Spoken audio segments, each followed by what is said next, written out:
Magandang umaga po, ako si Steven Andre Gudalia. Samahan niyo po ako sa paggawa ng organikong pataba sa halaman. Ang organikong pataba ay isang paraan upang mapabuti ang kalidad ng lupa na walang halong kemikal. Ang aking gagamitin ay ang mga pinagbalatan ng gulay tulad ng sibuyas, bawang, pipino, sayote at balat ng itlog. Paghalu-haluin ang mga ito.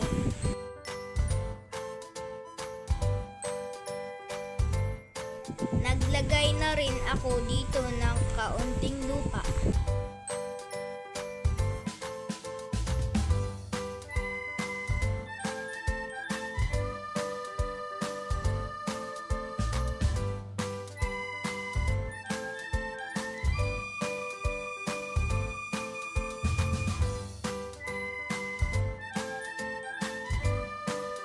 At pinaghalo-halo ko ito ng mabuti kasama ng lupa.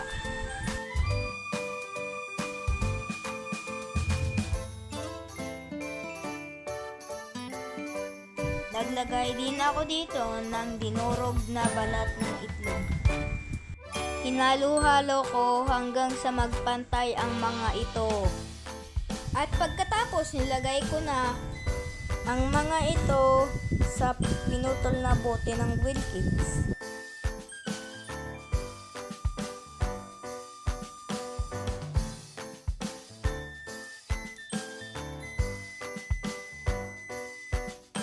At naglagay na ako ng lupa sa ibabaw nito.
At nilagay ko na ang aking sili sa bagong taniman nito.